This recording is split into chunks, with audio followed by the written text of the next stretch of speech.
Bonjour les amis, on se retrouve pour une nouvelle journée de visite ici à Gyeongju. Je vérifie si c'était pas mon bus. L'autre jour j'ai mis plus de 45 minutes pour arriver du centre de Gyeongju à mon hôtel en bus. Et grâce à Naver, j'ai appris qu'il y avait un bus qui était beaucoup plus rapide, qui ne mettait qu'une demi-heure. C'est le numéro 10. N'utilisez surtout pas Google Maps quand vous êtes en Corée du Sud. Installez plutôt Naver. C'est beaucoup plus efficace et précis. Ok, bon bah on va attendre. Hein. Je l'ai attendu 40 minutes le bus. Oh putain. Ah, c'est l'horreur. Oh là là, qu'est-ce que c'était long. 11h54, je suis parti de l'hôtel, il était 10h20 quoi. Allez, je vais dire que la journée commence maintenant, comme ça, je m'énerve pas. Non, ben là c'était trop long, franchement, je vous assure. Alors oui, on est dimanche, mais vu tout le monde qu'il y a dans les rues, toutes les voitures qu'on a croisées, il y a énormément de déplacements là aujourd'hui, je sais pas ce qui se passe, et je comprends pas qu'il n'y ait pas plus de bus que ça, alors qu'il y avait plein de gens qui attendaient pour le bus. Hein. Surtout que c'est un des endroits les plus touristiques de toute la Corée du Sud. Normalement, les bus, ils devraient être là toutes les 10 minutes, grand max quoi. Pas 40 minutes quoi, sérieusement les gars, vous déconnez hein. Je viens d'arriver au musée national de Gyeongju. On va essayer d'en apprendre un peu plus sur ce qu'était cet endroit il y a plus de 1000 ans.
Quel magnifique musée, la scénographie est superbe, c'est très bien mis en lumière, il y a énormément d'objets à voir dans un espace assez réduit, beaucoup d'explications en anglais, possibilité de prendre en photo, de filmer, aucune interdiction, voilà, ça c'est vraiment un musée comme je les aime. Il y a énormément d'informations dans ce musée, je n'ai pas tout retenu évidemment, ce que je peux vous dire c'est que le royaume de Silla a commencé par l'unification de plusieurs villages dans le sud-est de la péninsule coréenne, ensuite par le jeu des alliances il s'est étendu, il a ensuite réussi à unifier tous les royaumes de la péninsule de Corée. Les liens économiques étroits entre le royaume de Silla et la dynastie Tang de Chine ont fait que le bouddhisme est arrivé par la Chine, ici au 6e siècle, ce qui a changé beaucoup de choses dans la vie des Coréens. Le royaume de Silla a fini par perdre de son influence lentement à partir du 8e siècle pour finalement s'éteindre au début du 10e siècle après Jésus-Christ. Pour la petite anecdote, sachez qu'au début du royaume de Silla, celui-ci s'appelait Saro ou Seobeol et apparemment le nom Séoul vient de là. Voilà. Il y a d'autres pavillons dans l'enceinte du musée, dont le pavillon dédié aux expositions temporaires, mais il est fermé. Alors je ne sais pas si c'est juste aujourd'hui ou si c'est tout le temps comme ça. Je vais quand même aller jeter un œil pour voir s'il y a d'autres choses à voir ici. Ah, et je vous ai pas dit, la cerise sur le gâteau, c'est que c'est gratuit, vous ne paierez rien pour voir toutes ces magnifiques choses. Vraiment, ce musée est le meilleur musée du monde, derrière celui du Louvre.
Et bien voilà, j'ai fini de visiter ce musée qui était vraiment génialissime. Hein. Attention, musée exceptionnel, hein. Énormément de choses à voir. Et en plus, tout ça est gratuit. Pff, que demande le peuple? Il y a un 7-Eleven à l'intérieur de l'enceinte du musée, ça c'est génial. Je vais aller me prendre un truc à grignoter parce que là j'ai super faim. C'est l'heure de manger un bout. Un petit sandwich aux œufs au jambon, 2500 won.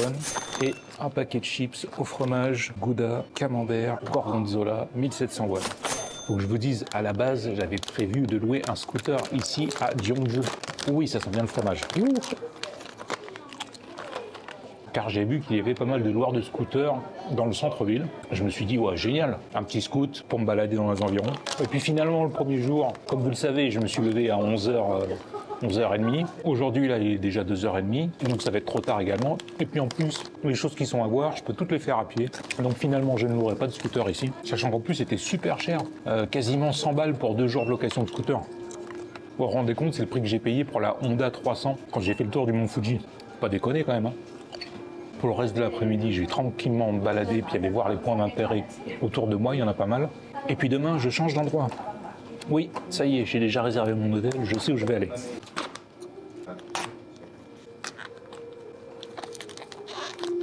Vous la connaissez, la blague de l'emballage qu'on ne peut pas ouvrir avec les doigts?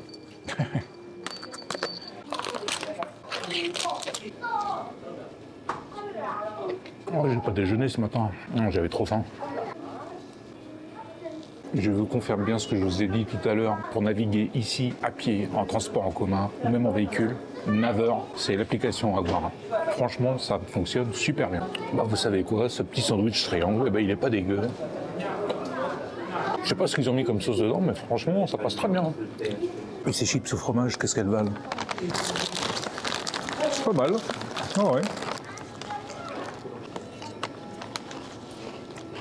Je vais être tout à fait honnête avec vous, hein, je dois quand même avouer que quand je me trouve dans ce genre d'endroit là ici, le fait de ne pas avoir un véhicule personnel me pèse quand même pas mal. Hein. Du coup, on hésite hein, toujours. On se dit tiens, est-ce que j'irai là-bas? Ah bah oui, mais le temps de trouver l'arrêt de bus, d'attendre, d'y aller, de revenir, ça va me prendre trop de temps. C'est pas évident. Alors évidemment, si vous vous levez très tôt le matin, pas de problème, hein, vous avez toute la journée devant vous. Mais j'ai un peu la fâcheuse tendance à me coucher assez tard à cause du montage des vidéos.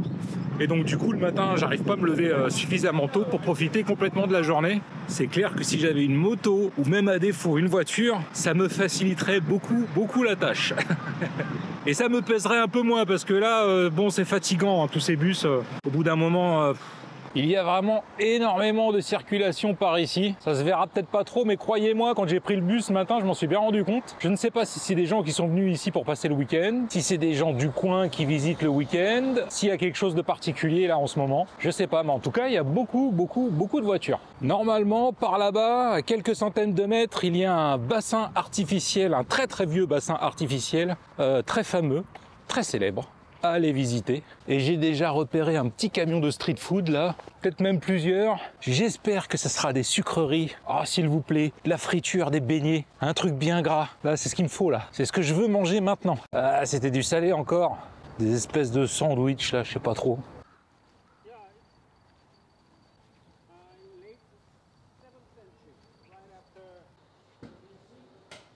Voici arrivé au lac d'Anapji. Je ne sais pas si c'est vraiment un lac ou un étang, ça n'a pas l'air immense. 3000 won pour venir visiter cet endroit. D'après ce que je peux voir, il y a les 3 pavillons. Un autre ici et un autre par là-bas. Des pavillons ouverts, alors il n'y a pas grand-chose à y voir. Hein. Vous voyez, c'est une toiture, des poteaux et puis c'est tout. L'étang artificiel et puis il y a l'air d'y avoir un chemin qui serpente derrière là-bas que j'irai parcourir après. Ce site a vraiment existé, hein, mais il est ensuite tombé à l'abandon. Et lors de fouilles, on est retombé dessus et du coup ils ont reconstruit le site, soi-disant à l'identique, à la fin des années 70. Ah bah non, en fait le site historique était beaucoup plus grand que ces simples 3 pavillons là qu'ils ont refait. C'est bien dommage qu'ils ne l'aient pas restauré à l'identique parce que je vais vous montrer, c'était quand même bien plus sympa que ces 3 pauvres petits pavillons là, un peu perdus au milieu de nulle part.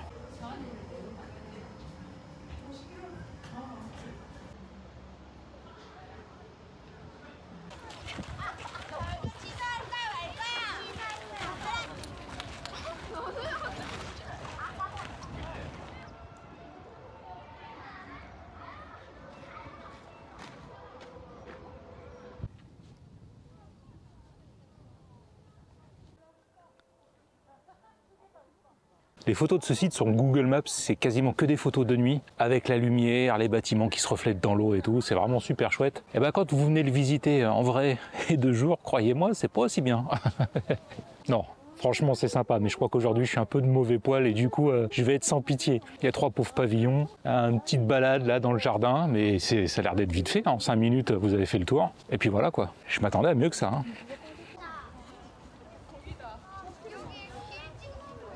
Une chose est sûre, si vous n'avez pas beaucoup de temps et que vous devez choisir entre le musée et l'étang Anapji, vous faites le musée, hein. Il n'y a pas photo.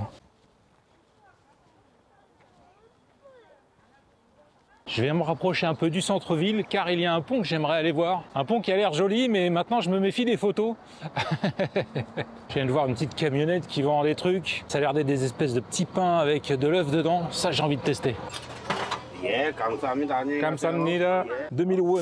Je vais essayer de vous montrer un peu à quoi ça ressemble. C'est un petit pain et il y a un œuf dedans.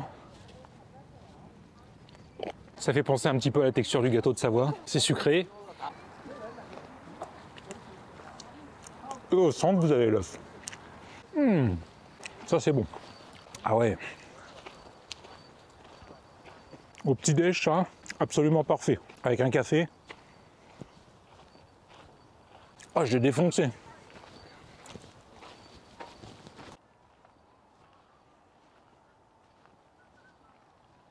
Je ne sais pas si vous vous souvenez, mais quand j'ai été visiter Miyajima au sud du Japon, j'ai été voir le Daishoin, un super temple bouddhiste, d'où j'ai ramené un petit souvenir. Et je commence à le regretter. Je savais quand je l'ai acheté que je risquais de le regretter, mais bon, je pensais que je pourrais faire avec. Bah, je vais faire avec de toute façon, mais... Vous voyez, c'est ça. La petite boule là, accrochée à mes clés. Et elle fait un bruit pas possible. Je pensais que dans une petite poche de ma banane là, bien serrée, bien fermée, elle ne ferait pas trop de bruit. Alors elle en fait moins forcément, mais je l'entends toujours un petit peu. Alors j'ai commencé à m'y habituer, mais c'est vrai que parfois c'est un peu casse-couille. Le pire c'est que je le savais quand je l'ai acheté. Je me suis dit, Elvis, tu risques de le regretter, bah voilà. Enfin non, je le regrette pas. Je vais m'y habituer.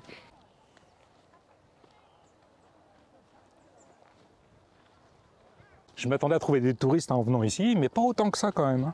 Bah, en plus, je suis là un week-end. Bah, vraiment, j'ai bien choisi mon timing. Je crois que c'est vraiment le pire moment de la semaine que je pouvais choisir pour venir ici. Oh, ce qui est cool par contre, c'est de voir que les Coréens viennent visiter leurs sites culturels et historiques. Ça me fait toujours plaisir. C'est important de ne pas oublier son histoire et d'où on vient. Hein.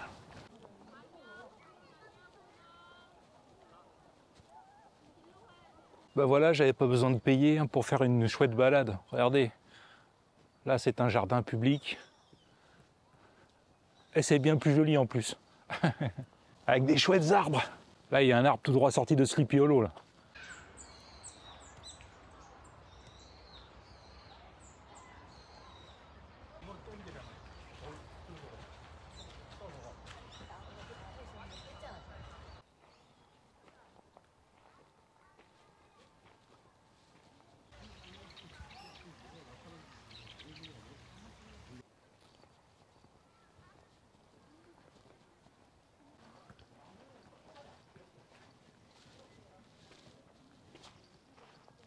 Je viens de passer devant ces bâtiments qui sont cerclés d'une enceinte. Je me suis dit, c'est bizarre ce truc. Et c'était ouvert. Et en fait, c'est une ancienne école confucéenne où on apprenait les préceptes et les enseignements de Confucius au 7e siècle ici en Corée du Sud.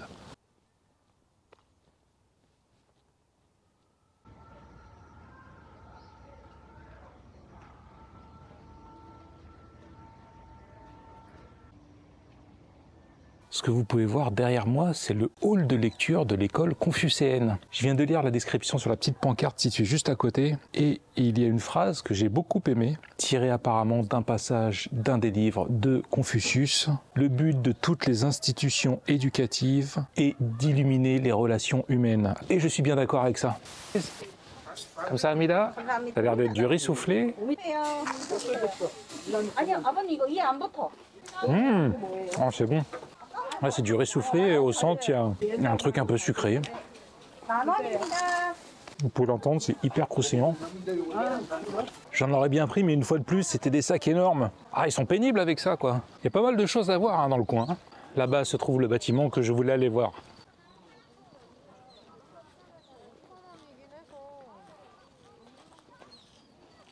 Vous avez vu, elles sont mignonnes, ces jeunes coréennes en tenue traditionnelle. C'est sympa. Ah, par contre, les tenues des gars, bon, alors là j'en ai pas vu aujourd'hui, mais il m'est arrivé d'en voir, c'est un peu moins stylé quand même. Autant les filles sont élégantes, autant les mecs, ouais, pas terrible.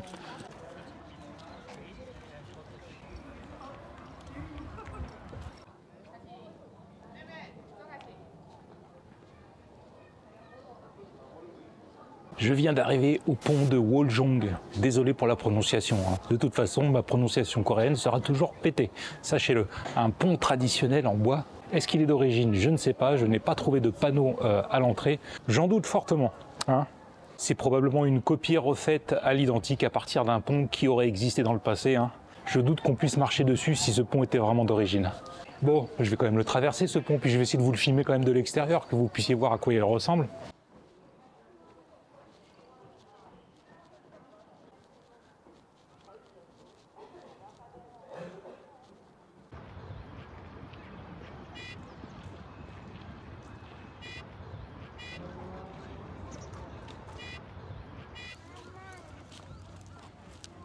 Le pont est plus joli de l'extérieur que quand on passe dessus.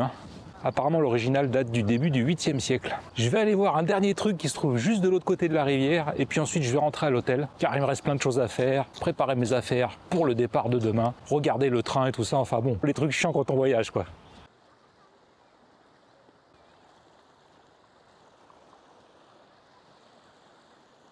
Attention, on va pas se casser la figure. J'ai pas envie de rentrer avec les pieds trempés.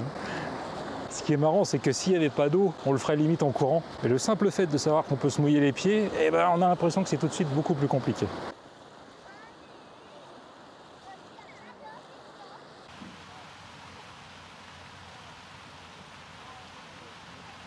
Je viens d'arriver au village traditionnel. Je me souviens plus du nom, je vous le mettrai en bas.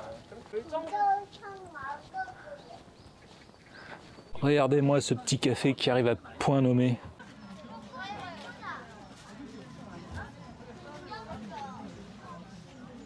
Et c'est pas qu'un endroit avec des boutiques pour les touristes. J'étais aux toilettes là derrière le café et derrière c'est des habitations. Il y a des vélos, des pompes, des fringues en train de sécher. Donc les gens vivent vraiment ici. Ça j'aime. Moi ce que j'aime pas c'est quand on déloge les gens pour en mettre que des boutiques, quoi. Là c'est pas le cas. Les gens vivent ici et font également du commerce. Ça c'est cool.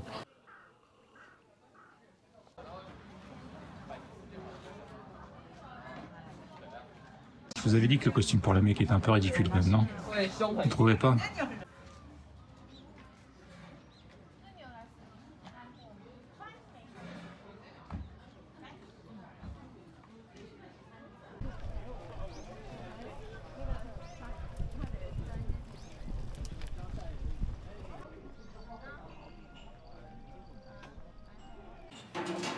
Il y en a deux magnifiques pour vous les montrer.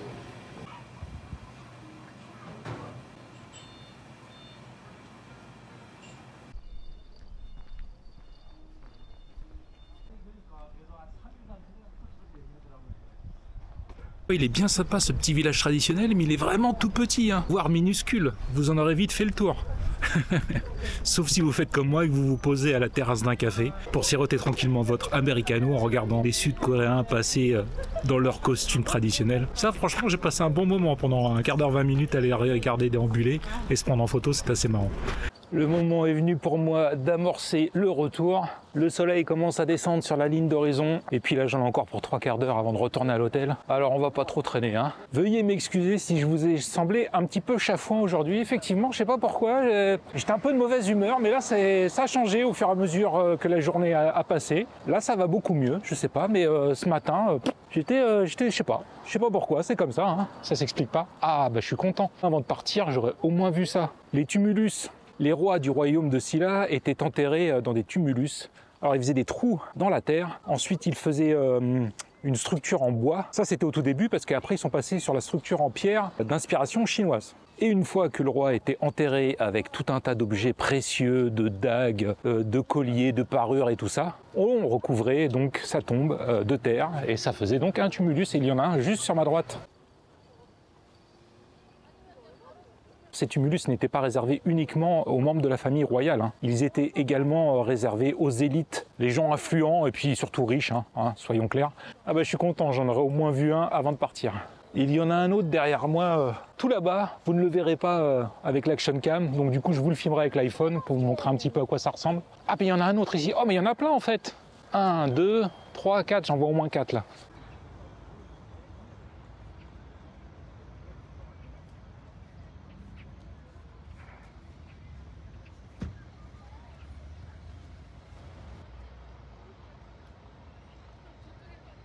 Comme d'habitude, il y a plein d'autres choses à voir ici que je n'ai pas été visiter, notamment une tombe royale, un observatoire. Qu'est-ce qu'il y a d'autre? Il y a d'autres choses, ça c'est sûr. Ah si, un temple bouddhiste. Je voulais aller voir, mais il était un peu trop au nord par rapport où je me trouvais, donc du coup, voilà, j'ai zappé.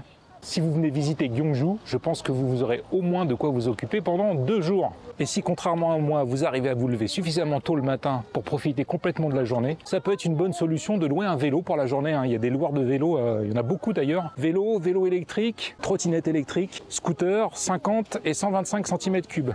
Attention cependant, si vous comptez louer un scooter, ils vous demanderont un permis international. Votre simple permis de conduire français ne suffira pas. Voilà, comme ça, vous êtes prévenus. Est-ce que vous les voyez là? Tous les cerfs-volants. Ah, je vais m'approcher, je vais aller les filmer un petit peu quand même. C'est sympa là. Il y a plein de gens qui viennent ici pour faire du cerf-volant, c'est chouette.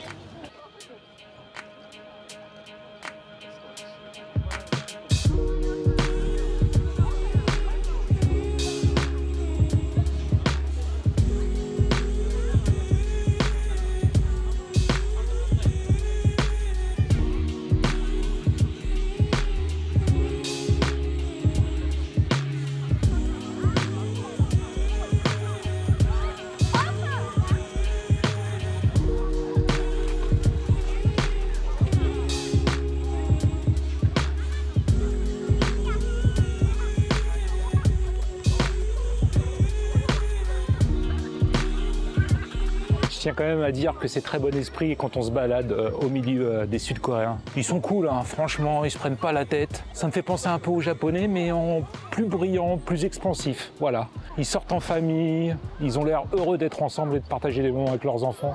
Franchement, ça fait vraiment plaisir de se balader dans des endroits pareils.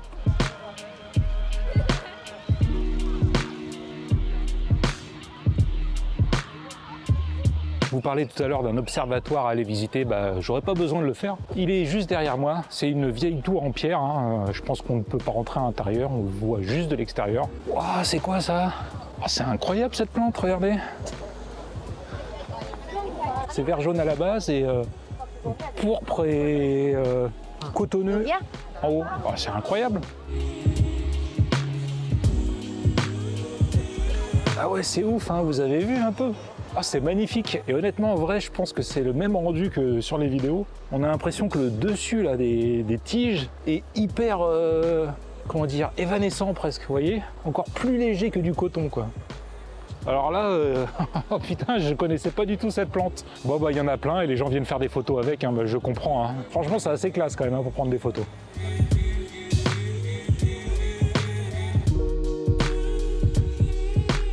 J'espère que cette fois-ci, je ne vais pas avoir à attendre plus de 40 minutes avant que mon bus arrive. Pour l'instant, le bus que je dois prendre n'est pas indiqué ici, là, sur le panneau d'affichage. Vous voyez, ça sent pas très bon, hein.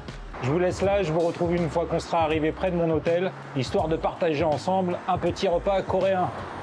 Après un bon 3/4 d'heure de bus, me voilà enfin arrivé à mon hôtel. Ah, j'en ai marre du bus, hein. Je veux plus en entendre parler. Je vais faire un tour au Combini pas très loin là, histoire d'avoir des provisions pour la soirée et puis pour demain matin. Puis après on va aller manger un bout, hein. Qu'est-ce que vous en pensez?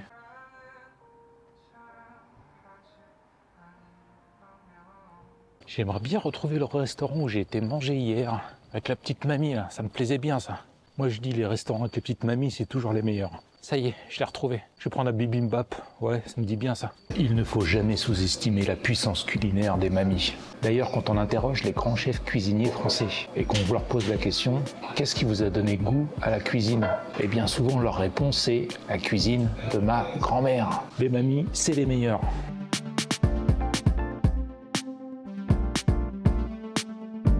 Je m'attendais pas à tout ça. Hein.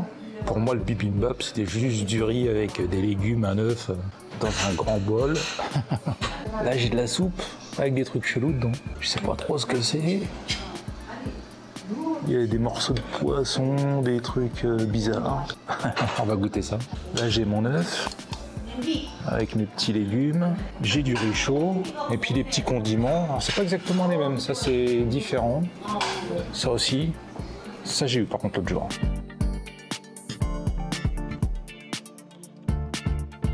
Je crois que je vais tout mélanger. Je vais me garder un peu de riz pour la soupe.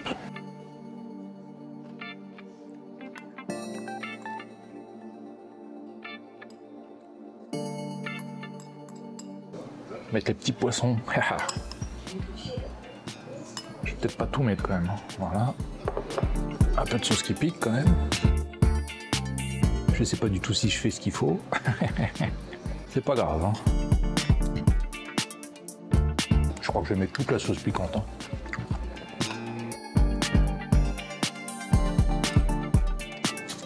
Ça c'est pour la soupe.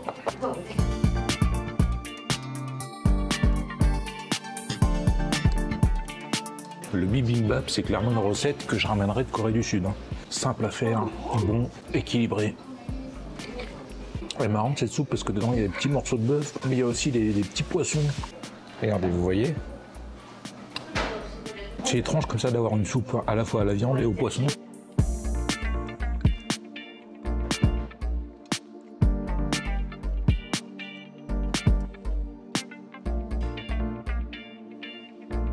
Je peux vous dire que ce bibimbap n'a pas grand chose à voir avec celui que j'ai mangé quand j'étais à Busan. Donc, comme il y a beaucoup plus de choses dedans, gustativement c'est beaucoup plus intéressant. Oh, j'en peux plus là. Ah, c'est vraiment bien servi. Hein.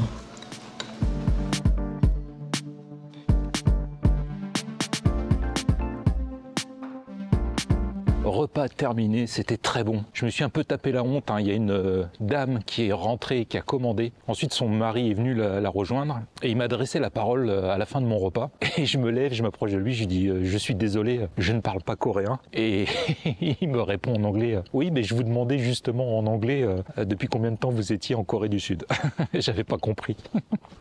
Oh la honte. Bon, toujours est-il que j'ai tapé un peu la discute avec le monsieur, c'était vraiment super et j'ai appris un nouveau mot. Voilà, ça c'est bien. Je sais comment dire délicieux. Ce que j'ai dit à la mamie qui va me préparer le repas, machita.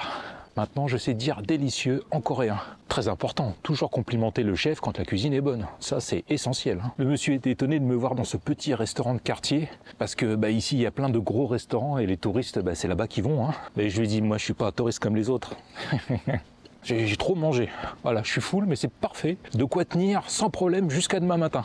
Et bien voilà, je crois qu'il est temps pour moi de vous souhaiter une bonne journée, une bonne soirée ou une bonne nuit, et de vous dire à très bientôt pour une nouvelle vidéo en Corée du Sud. Salut!